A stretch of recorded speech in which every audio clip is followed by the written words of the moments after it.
Hey everybody, I found this engine in brass, 2 rail O on eBay, and it was very inexpensive, and I got really excited. I was so excited that I probably didn't read the details well enough. I think that probably happens to many of us. Um, anyway, it ended up taking about 6 weeks of work and trial and error, and it ended up being sort of a Frankenstein of a camelback. And I'll let you know why I call it Frankenstein. But in the idea of we don't leave any knowledge behind, this is what this video is for. Here's what 6 weeks of work looks like. Um, Probably could have been done in 1 or 2 days now that I know what I'm doing. And the idea is to, one, make it work, and two, ensure that it's a quietly running brass engine, especially older ones where there are things that are kind of loose. All right, so I tried to make it run. It wasn't running. I thought I could hear the motor going, but nothing else. And so, very, very slowly, taking pictures each time I took a screw out, and then laying it on its side. And what I found is that this motor um, runs perfectly fine when I put DC current on it. There's nothing. And the gearbox, I can use my fingertips to turn this, and it turns the wheels just fine. And it's all smooth, no problem. What I did see is that there's some spray paint inside of the inside this area, and the whole engine, as you can see, has a sort of this dull black. It had been spray paint black, including the light bulbs that were inside of these things. So it looked like it was in good shape, but these two were absolutely not connected. And what I found is that there was this black sort of melted schmutz that was on top of in around each of these shafts, and I scraped it off. So maybe there was a tube or something that connected these two. Um, on top of that, this shaft completely not lined up with this shaft, and it's this really weird angle that just didn't make any sense. The other thing that I noticed is that this shaft is in metric, and this shaft is in English units and inches, right? So it probably means that this motor had was never originally part of this engine. Maybe it was taken out because the previous motor burnt out. Maybe somebody wanted more power, and then they made stands and all sorts of things for this motor to be in this engine. So there had been a lot of modification. There was a lot of little bits and stuff in here as well that look kind of odd. So I knew this was going to require a lot of work. I decided to try to use universal joints, two of them, together to connect the two shafts together to see if I could do it. Instead of using a tube because that angle is just so weird. And so I just bought these universal joints. And after just installing one of them, there was no way that that kind of angle was going to work on these universal joints. So I knew I would have to change things around.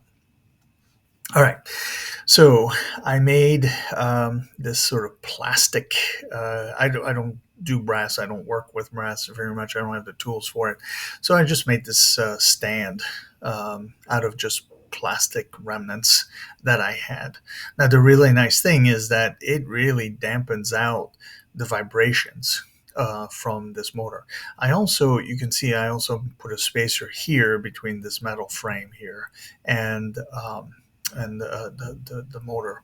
Again, more dampening, and it decreased the sound. Right. The next thing that I did is way back here somewhere. I put a balsa cradle. Uh, Oops, notice that that's misspelled there. Um, it's and that again. Balsa is soft. It's going to absorb the vibration from this motor.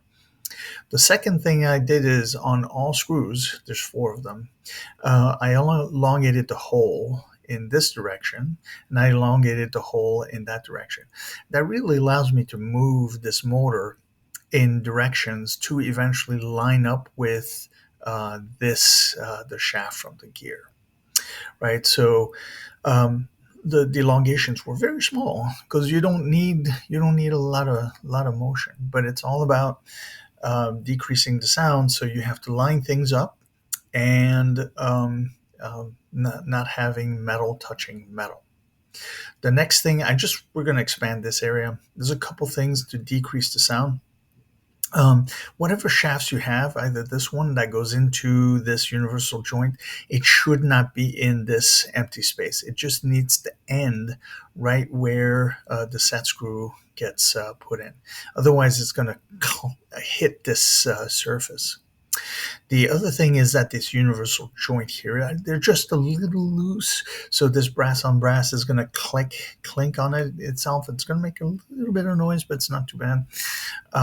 Then the other thing that I originally used, as you can see here, there's a metal shaft, and I ended up replacing it with a plastic shaft. And there's two good things about that. One is the set screw digs into it a little bit better, and two, there's no it dampened more of the sound. So all good things. Notice there's a gap here. I did not want these two surfaces to hit each other, creating more sounds. And there's a gap here that keeps this from hitting any other metal parts if it's not perfectly parallel, right? So, all right.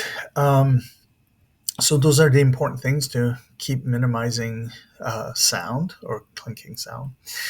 When I finally finished, you can see I painted everything black, the things. I also added this little shim right here. It's just a very thin piece of metal that I just cut out with scissors, and I just put it in here to change this angle just a little bit so it could line up with the shaft, this shaft. The other thing that I noticed is that this gearbox was vibrating just a little bit back and forth. And I think it's an old gearbox. It's been used a lot. And so it was a little bit loose on the bits and pieces that are there. So I added this former that I made here to really actually lock it in place so that it wouldn't be moving and clanking sound. Turns out that when I touch this, when I put my finger on this plastic thingy here, it really just vibrates like crazy, right? And so all of that vibration is actually being dissipated into something soft and not into the metal frame. So again, just completely by luck, it created this sound dampening. All right, so the sound dampening, you need to line up the two shafts. I used plastic shafts whenever I could. There was spacers in the holder. There was a plastic frame around the gearbox. The universal, there's got to be the space, and the shafts don't go in too deeply into the universal joints, and as much as you can, no metal on metal. Because if they're not perfectly parallel to each other, they will clink against each other. All right. There's other reasons for noise. There's burrs in the gears, there's loose gears, lubricants, and so on and so on. So you can do a lot of searches. And I just wanted to show you, this is what it was original like, just completely spray painted. And then here is, after stripping and all this other stuff, I was able to make it look like this. I like flat black. I don't like shiny black color. So this is what I was able to make it look like. Here's also a picture of the gearbox. I wanted to make sure things were okay because there was a little bit of slippage.